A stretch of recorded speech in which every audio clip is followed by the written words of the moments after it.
ku soo dhawaada akhyaartu aanu jecelnahayo barahaan ku leenahay social media sida barteena youtube-ka Dobi Media iyo MDB barta kale ee Facebook-ga waxaan ku soo gudbinaa dalkaada hooyo waxa ka dhaco sida diyaaleed arrimaha siyaasadda dhaqaalaha diinta iyo sidoo kale teknolojiyada waxbarashada caafimaadka iyo fanka iyo suugaanta ciyaaraha intaba mar walba waxaa ku soo gudbiso MDB barteena Facebook-ga iyo Dobi Media barta youtube-ka ku xirnaa mar walba bismillaahi raxmaani raxiim assalaamu calaykum waraxmatullaahi wabarakaatu qodobada iyo wararka waxyaabaha nooga barateena waxaan idiin wadnaa isla markaas idiin soo gudbin doonaa garoonka diyaaradaha aadan cadde ee magaalada muqdisho shaqaalaha iyo sidoo kale hay-adaha amniga oo la geliyay taxadir aada u sarreeya kadib markii la helay xog ku aadan in weeraro qaraxyo ee al-shabaab kusoo weerari doonto warbixintaasna waa idiin soo gudbin doonaa shabeellaha dhexena dhaqdhaqaaqyada ciidan ee beesha abgaal ee ka wada oo deegaano al-shabaab ee kala wareegtay warbixintaasina qayb ayay ka noqon doontaa marwada koowaad dalka iyo wasiirada haweenka iyo ururka haweenka qaranka oo sheegay inay diyaarinayaan islamarkaa maanta soo bandhigay cunooyin iyo dhar ay ugu talagaleen ciidamada dowladda iyo kuwa macawisleyda ee khawaarijda dalka ka sifeynaysa qodobadaasi iyo qodobo kale adeysii qarneyna ee u diyaar garooba ku dhammaystiran maraya garoonka diyaaradaha aadan cabdulle cismaan ee magaalada muqdisho maxamed saciid ayaa war qoraal oo soo saaray wuxuu ku sheegay in shaqaalaha iyo hay-adaha amniga ee maamulka garoonka diyaaradaha ee magaalada muqdisho la farayo in ay muujiyaan taxadir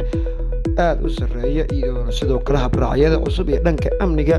ee raacaan si loo xaqiijiyo amniga wuxuuna qoraalka uu soo saaray maarayaha garoonka lagu sheegay in xogo ee madaxda maamulka garoonka ee heshay islamarkaasina ku aadan in kooxda argixisada ee al-shabaab ay damacsan tahay weeraro qaraxyo inay ka fuliso garoonka diyaaradaha aadan cadde ee magaalada muqdisho iyo sidoo kale deegaanada ka agdhow waxaana sidaasi darteed si loo xaqiijiyo garoonka diyaaradaha aadan cadde ee magaalada muqdisho amnigiisa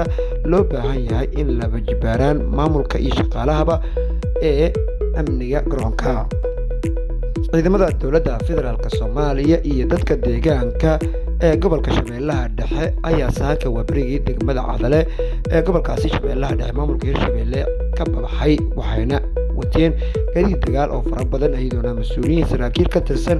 dadka deegaankaasi ee beesha abgaal ciidamada dowladda iyo madaxda dowladda ku jiro oo iskaashanaya oo weerar ku qaadeen fariisimo ay ku lahayeen al-shabaab ee ka tirsan gobolkaasi shabeelle dhexe in muddoan ku sugnaayeen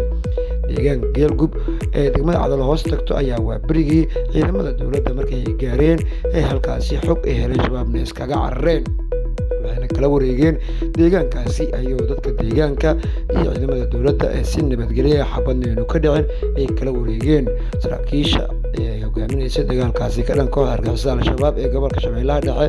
iyo galgaduud ee maamulka galmudug ka tirsan beesha ay degto ee wadaan ayaa waxay ku sheegeen in uu ahaan doono mid sii socon doono tan iyo guud ahaanba halkaasi laga safeyn doono waxaana warar la helayo masaajid cali guduud iyo deegaano kale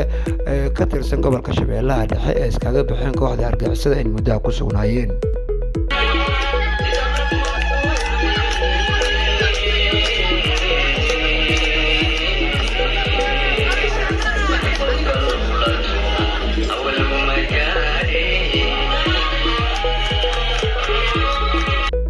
marwada koowaad ee dalka marwe sahro iyo sidoo kale wasiirada haweenka khadiijo maxamed diiriye iyo gudoomiye ku-xigeenka baarlamaanka golaha shacabka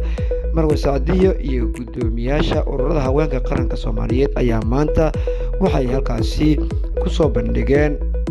taageero u hayaan ciidamada macawisleyda iyo sidoo kale kuwa dowladda federaalk soomaaliya oona diyaariyey cuntada isbedelin in muddoa la haysan karo sida burka sabaayadda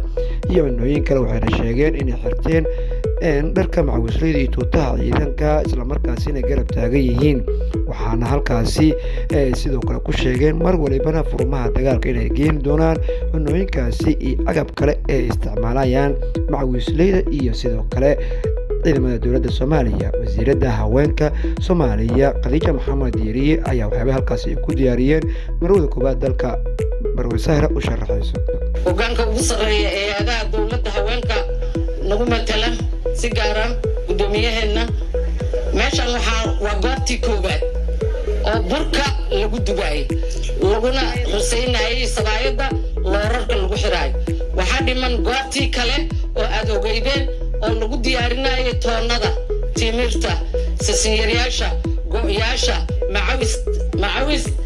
ley iyo tuutay iyo naga horeeyo inaan u wada tagno annaga goobaha ay ku jiraan oo tooshki leh oo sasiinyarigi leh iyadana maalinteeda la soo aadaya. gudoomiye ku-xigeenka baarlamaanka Soomaaliya Marwe Sacdiyo ayaa halkaasi ka hadashay isla markaasina sheegtay inaysan dharkan iska xirinin ee go'an tahay sida ay u garab taagan yihiin ciidamada macawisleyda oo saxaqaamay iyo sidoo kalena ciidanka dowladda federaalka Soomaaliya oo qawaariijta safeynaya. ma andara u soo xiranay xarago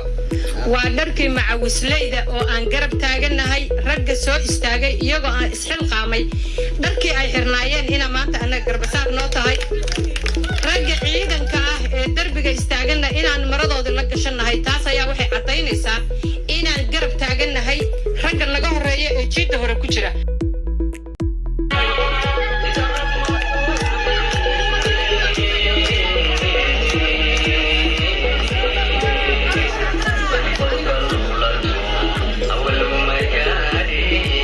marwada koowaad ee dalka Marwe Sahro ayaa waxay ka hadashay dareenkeeda iyo sida ay u garab taagan tahay haweenka Soomaaliyeed ee ciidamada macawisleyda iyo kuwa dowladda federaalka Soomaaliya ku maarta guubaabin inay qabtaan ee qalbadooda iyo ay siinayso aad u mahadsantihiin wixii la qabanayo waxbaan ka qabanaa meesha tagaysiin waxbaan ka tagaa garabkiina taagana furunta daigaysiin furuntan tagaa inaan wax asaya malaha أنا قاعد سنة مرة إله مويا أنا أذنك عبد سمي. taasina waxay ahayd marwada koowaad ee dalka Marwe Sahro oo ka qayb gashay maanta dhiirigelin loo sameeyay macawisleyda iyo sidoo kale ciidamada dowladda ee ururka haweenka qaranka. intaasina ayaan ku soo gabagabeyntan iyo mar kalena intaan kulmi doono sidaas iyo nabadgelyo kulan kala xiiso leh.